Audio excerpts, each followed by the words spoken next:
Previously on the Lupe Fuentes Experience.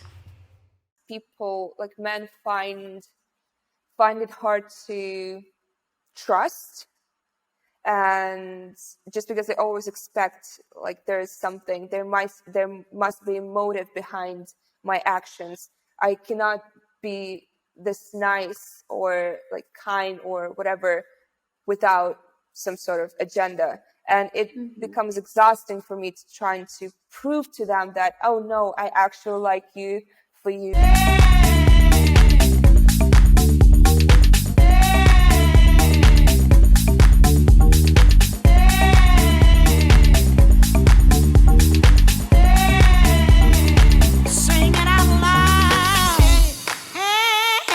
Welcome to the Lupe Fuentes Experience. Today I'm going to be chatting with Merle O'Neill. She's a filmmaker, YouTuber, content creator, and a force of nature. She inspires me every day, and we're going to be chatting about sex positivity. So let's get to it. Okay, so thank you so much for being here and making this show. I'm so excited to talk to you. There are so many things I would like to ask you.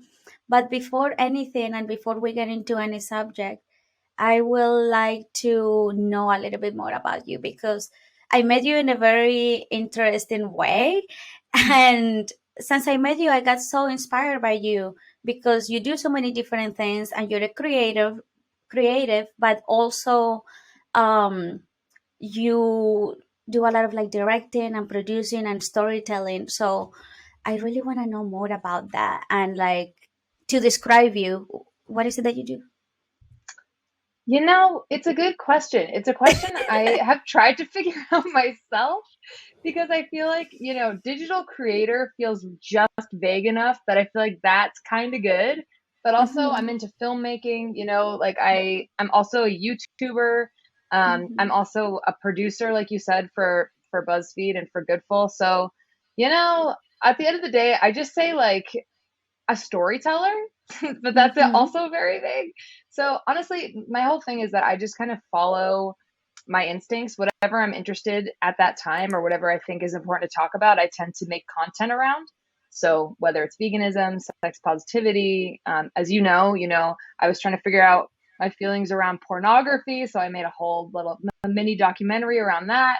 So yeah, I mean, there's a little bit of journalism in there too, but I could never call myself a journalist. So again, digital creator. Let's just go with that. I love that. I love that. And I feel like that is very 2021 because with technology, there are so many new jobs and there are so many things that you can do on your own independently. And sometimes people ask me, what is it that you really do? And I don't really know how to answer that questions because I too do many things.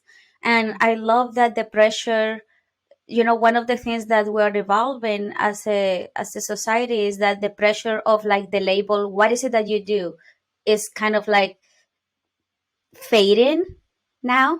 And I really love that. So I want to talk a little bit about the sex positivity work that you do. I'm really interested in that. I learned so many things. So when we met because Merle was doing a documentary for BuzzFeed around the subject. And she contacted me and we spoke a little bit, exchanged few emails, and I was so excited to meet her. The way she spoke and her knowledge and her journey was very inspiring to me. And the fact that you really care about putting that message out there, that sex is not something wrong or shameful, but that we are sexual beings and it's a beautiful thing and it's a beautiful thing to feel as well. So I want to know a little bit more about that.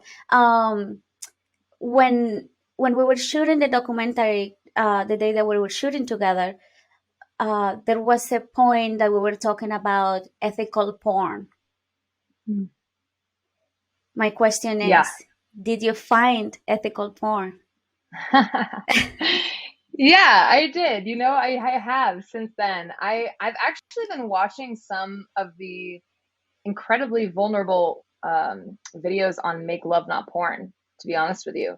I like the realness of watching real couples. I guess for anyone who doesn't know, Make Love Not Porn was started by Cindy Gallup. She was also in this documentary that Lupe was a part of. And essentially it's just finding couples and individuals who are comfortable filming themselves and their sexuality, whether it's with a partner, whether it's by themselves. And since then, I think I'm just like, I really like that. Like I feel like I learn a lot seeing, real people out there just putting it out there, the good, the bad, and the ugly. And it's kind of like the sex education I wish I had had in high school, which was just so fear based and so uncomfortable and scary. It's like, how are we ever supposed to know that sex is beautiful? The first time spoke with you for the project, I was like, wow, just based off like 10 minutes talking to you over a video chat, I was like, she gets it. Like she is so, I was jealous. I was like, I wish I was as embodied and powerful. You like exude that confidence. So I anyway, love I'm you. fascinated by it. I'm serious. Thank you, thank you. I was the same. It was mutual when we met. I was super inspired by you, and I was like, "Oh my God, who is this woman?" So, and you know what? I won't forget your boyfriend. Um, you Oh posted yeah, the Aria. documentary, and he say you're a force of nature, and that is exactly the word that comes to mind, a force of nature, when I think about you. Did So he yeah, say that? he Like that's did. incredible. I don't He remember. did say that, and I was like, yeah, that's who she is. I Oh was like, my he God. sees her clearly. So I love that. That was really, really beautiful. But yeah, I was so inspired by your work and your storytelling around sexuality. How how did this came about? How did you become so interested in that subject? Honestly, it all came to me from I was doing a lot of videos about veganism and I was getting a little bit burnt out on just kind of doing the same sort of content over and over again. So I was like, what is a video I could do that is like reminiscent and exploring something I'm going through right now? And it was sexual shame. Like it's just something I've had in my life my entire life. Genital shame, like I hate being naked in front of people. Just like feeling a lot of shame around being a sexual person, but also loving being sexual and fully Hmm. knowing I'm a sexual person. But I just, for as long as I could remember, I was always like, sex is really hard for me. Like, I don't think it's supposed to be like that. And I want myself to have great sex, but I know that I'm the one holding myself back because I'm so in my head and I'm so insecure. So that was kind of what launched me on this journey of exploring sexuality because I made a video called Why I Always Hated My Vagina, which was all Hmm. about how insecure I was about my vulva and how I thought there was something wrong with me. Just because, we tend to see a certain type of vulva in porn or in media, and anything Hmm. outside of that a lot of the time can I guess if you don't see yourself reflected in media, you think there's something wrong or something different Hmm. with you. And I kind of ran Hmm. with that script and was like, I'm disgusting. And Yeah, I'm just always gonna hate having sex. And that's so sad. So that's kind of why I was like, I that need is to, so sad. right? And then when I spoke to you, you're like, Especially, sex is beautiful. I was like, yeah, wow, I wish I felt like especially, that. like I look at you and I see, I know that we all have insecurities. I have my own insecurities. You have your own, and we all have our own trauma that we battle with every day, right?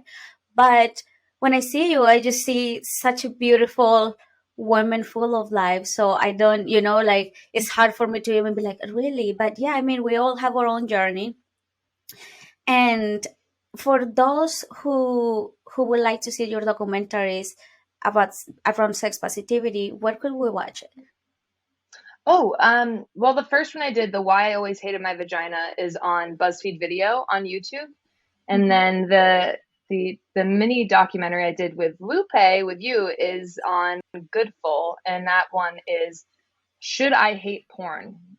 Hmm. Or you know what? I believe we changed the title to Is Porn Bad? Because we can do that. But it was supposed to be kind of Nice. like hopefully people would type in that question wondering, is porn bad? Because I think a lot of people don't know whether Hmm. or not they should feel about it.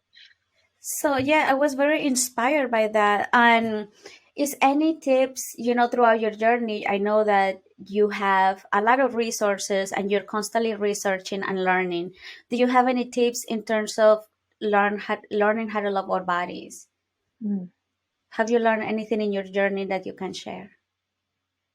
Yes. And I will fully say I have like serious imposter syndrome because I feel like I should like with all the content I'm putting out about this and like people asking me questions, I feel like I should be like so confident by now, but I'm still not.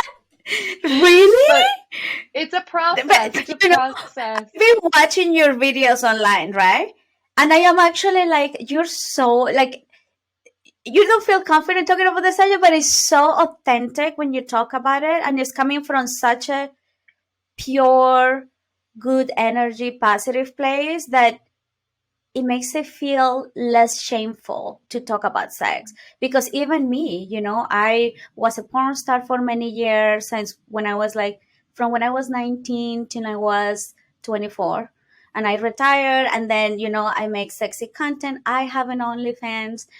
And yeah, I mean, I have my own insecurities, even though I have been around sexuality, and sexuality is something that I embrace since I was very young, but I have also my issues around it. And when I talked to you, and when I had the privilege to be in the documentary with you and learn so much about what you're doing, um I got so inspired. And even me, I have shame around talking about porn, or maybe that I was a porn star. It's shaming that. Why? Not because I think that is something bad, or because a specific experience that I had, but because how people judge you, and the place in society they put you. And Mm-hmm. one of the things that I was so profound to me when I watched the documentary, the full documentary, was when the woman, what was her name again? Cindy Gallup. Cindy Gallup. She was saying how people critique sex workers, but if it's so bad, why are we people actively helping, sex workers to get out of sex work? And it's not that it's a bad thing, or anybody should get out of sex work, but people judging you and put you in a category, and it's almost impossible to do anything else, Mm-hmm. you know? Yeah. I mean, I think people bring I honestly truly believe most of people's feelings around porn and performers or, adult film performers is based around fear. I really do think so because, they say fear and anger is such a fine line, right? I think a lot of the things that make Mhm. people angry are things people are afraid of. And that was kind of how I felt for a while, just as far as pornography would go. I felt jealous that my boyfriend would watch it. I felt insecure that he would watch it, and that would make me angry. And then I looked deeper at it when I was making that mini documentary with you, and I was like, really, I'm just afraid. I'm still afraid of my own sexuality in some ways, and I'm really afraid of seeing people who are so, you know, the way I perceive it, so comfortable in their sexuality. Like we aren't exposed to that. We don't see that. And actually, even to answer your earlier question of like, what can people do to kind of improve their own, to move forward out of their own sexual shame? I would say exposure therapy, watching more people having sex, whether it's on Make Love Not Porn or Erica Lust or Pornhub, whatever like you like, but also exposing yourself to your own body, taking a mirror and like for women, like really looking at your vulva, really like getting to know yourself. Because for me, it's like, I would do it a couple times and then I'd be like, all right, I did my homework. And then it's like, well, and I can't then be like, oh, yeah, so you're fixed now. Everything's fine. You don't feel any shame. It's like, no, it's a repeat. It's a repeat process. You have to make a habit out of it. And you just really have to undo all that conditioning, and the same conditioning that makes people judge people because of their job. It's all just misunderstanding, in my opinion, and generations Yeah. of sex negativity. Also, I think sex negativity in big part comes from patriarchy. Oh, yeah. Sexuality is used as a form to put women down, because in reality there is a lot of power in that. Hmm. So the least we, you know, exercise our power, the more power the patriarchs are gonna have. Yeah, there was in the first video I did, I interviewed Pamela Madsen, and she said, I think I'm paraphrasing a little, but basically she said, embodied women are dangerous. Basically, she's like, when women are embodied and they feel in touch with their sexuality and they're confident in themselves, they're unstoppable. But so Mhm. naturally, That's why the patriarchy works so freaking hard to keep it down and to make us feel badly about our sexuality, because it's just such a weird, perverse relationship we have with sex, especially in the US. You know, we use sex to sell things. We use it's everything. There's some phallus in every, like they say, like Disney movies. Even I'm like, what is going on? But yet you It's still, true. you know, it's like, what is Like that? the What is Little that? Mermaid. Yes, the King Triton, like yeah, totally. It's weird. It's like, and yet you're gonna put those in those movies, but then you're gonna, you know, completely demonize sex Mhm. workers. I'm like, Mhm. it doesn't make any sense. Yeah, and a little touching more a little bit on sex education to re-educate yourself now, because when I was growing up, I had no sex education Oh, whatsoever. Really, wow. everything that I learned was by personal experience. I don't Wow. ever remember like my mom having the talk, anything Hmm. like that. So as adults, and I know, for example, there are a lot of like my fans or people that are into like my past movies that I would like to pass this information to. Yep. What how could I educate myself better sexually in terms of sex if I wanted to right now? What is a resource or a couple of resources that I could use? There are so many good resources. There's one book that really changed a lot for me. Maybe you've heard of it. It's called She Comes First. And No, I there's haven't. another, It's that one actually actually is the, in my Amazon. It's in my Amazon cart oh, it is? Okay, yes. right That now. was one, that one's like all about how to actually, you know what? I'm mixing that one with another one, but that one's also great. I got that for my boyfriend. And like any person who wants to perform cunnilingus, you should get that because it's all about how to really go down on a good old I have so vagina. But many people I could give it to. I know, just add it to the Christmas list for like any of the people in your life. But you know what it is? Come as you are. That's the one by Emily Nagoski. That's like an incredible book, all about empowerment, all about kind of like the history of sexuality and women. And then there's also this documentary I just was helping a friend of mine kind of promote, which was called A Sexplanation. And it's just all about like he goes literally everywhere. He's amazing, Alex. He goes everywhere from the church to these like parent conferences where they teach parents how to talk to their kids about sex. He goes to his own parents and has the sex talk he never had with them, and it's like those are the great people putting Wow, I that. need I to can read you this imagine? one. Yes, and he's in Hmm. his 30s and he's having the talk for the first time with his parents. He's like, "You guys never did this," and they were like, "Yeah, because we thought maybe your teachers would take care of that." It's like, yeah, Yes, it's I guess they did exactly. Everybody is expecting for everybody else to deal with that subject, with that conversation, and it never, like for me, it really never happened. It was just like I remember my mom always tell me like, if you have sex, you tell me. And I was like, wait, that yeah, doesn't sound yeah. something like I want to.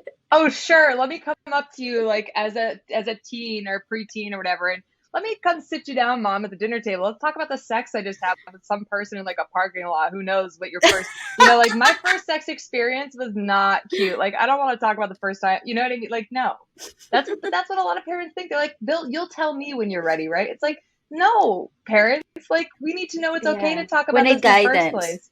Yeah, Yes, and it's so permission. important. We need guidance. Yes, for women and men, it's so important for men to, Yep. to understand that sex is a two activity. It's activity that is, done and enjoyed by two people.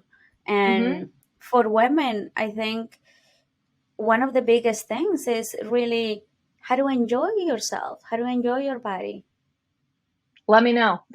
No, I'm just kidding. It's true. It's It's hard true. it's really hard for me. Every time I talk to you, Lupe, you are such a calming force that like you literally make me emotional. You like gave me a pep talk last time, but you're just like, I don't know. You genuinely inspire me so much because I feel like talking about sexual things with you, it just like you have that inviting presence, which is why it's amazing you're even bringing up these topics, with your platform. Oh, But like, I I wish appreciate you. more men knew women needed time to relax. Like, it's not going to be 10 minutes. It needs to be like 45 minutes to an hour and a half. And let's just take it slow. And sex is not just penetration. It is all of the things. It's the freaking, the grazing on the back of my neck. It's like you Hmm. making dinner and doing the dishes. Like the eye Hmm. contact. It's all the things leading up Hmm. to it. Give me a massage. you Oh, know? thank you. That's one of my things. I'm like, give me a massage. Yeah, like it's okay to feel good. Actually, we should be feeling good most of the time. So yeah, thank you so much for the inspiration. Likewise. I mean, you are an endless source of inspiration for me. I'm like, yeah, every time I talk to you, I'm just like, gosh, I need to spend more time with you. I feel like it would genuinely bring up my confidence in general. Just to have someone I feel safe talking about these things with, it's great, you know? Thank you. Thank you. Likewise, likewise. I'm always here. I want to shift a little bit our conversation into health because I know you're Hmm. vegan. I watch Good Food, that is another channel that you produce content for and also appear on. And I know that you're just super into health and wellness and balancing your body and your mind. I know that you love therapy. That is something that we also share our passion for. And so I want to tell me a little bit about food, veganism, how to love your body that way. First of all, I will say I call myself an imperfect vegan or I call myself plant-based because I'm controversially open about having mishaps here and there and or like being a cheating vegan, some people would say. Because, I just think the only way to get more people, I try to normalize that because I think the only way to get more people to introduce more plant-based and vegan meals into their diet is to be like, it's okay if you don't get it right 100% of the time. Like Hmm. and for some people doing it 100% of the time all the time. Some people pull it off. I'm like, good for you. I travel a lot. Sometimes you just got to eat a cracker that might have some butter in it. You know what I mean? Like you're going to be at an Yeah. airport and you need to just live your life. So anyway, that's one thing. And that honestly ties into taking care of your body. It's like you can't, in general, in every way of life, you can't be perfect 100% of the time. So why should you be Mhm. 100% perfect in one specific thing, you know? So I love that saying of progress, not perfection. For me, it's like yes. balance, not perfection. Yes. And be kind to Balance. yourself, as you say, Mhm. like being kind to yourself, it's a journey. It's not, if everyone was perfect all the time, we'd have nothing to do on this planet. So, be kind to yourself, allow for mistakes. They're going to happen. It's inevitable. Whether you want to talk about them like I do or not is totally up to you. But therapy, yeah. I mean, therapy, game changer. I go to sex therapy actually. That is And I so love it. interesting. How different is it sex therapy from regular therapy? Because I've been going to therapy for like maybe 10 years and I love it. I mean, I think Hmm. everyone should go to therapy. It's so no, it's Yep. not just to like fix childhood trauma or something that happened. It's also to become a better person than yesterday. It's not just about Yep. fixing, but also about bettering and yes, being more in touch with yourself. So yeah, what's the difference? Because I've been thinking about taking some sex therapy. I think it will be super educational for me. So tell me a little bit about it. What is the difference? I think for me, it's like I can get traditional talk therapy through my sex therapist because she's also just a licensed therapist. So I have that if I need it. If I'm in such an anxious state that I just can't even talk about, I don't have the ability to talk about my masturbation practices that week, then, we can just go through some other things that are going on in my life. So that is available in sex therapy. But I would say working with someone who specifically is trained in sex therapy and actually specializes in sexuality is interesting for someone like me too, because she's not uncomfortable talking about my issues around sex. I had a previous therapist who was like, I told her about my insecurities around my genital shame and all that. She's like, well, I'm not really I'm not really trained to work through that with you. And at that moment, I was like, wow, okay, if I had shame around this already, now my therapist is telling me she can't handle it. You know what I mean? It just felt Of awful. course. And so I was like, I feel like a sex And that therapist is even prepared for this. it almost tells you like, yeah, you should be more ashamed about this because look, not even Right? your therapist can handle it.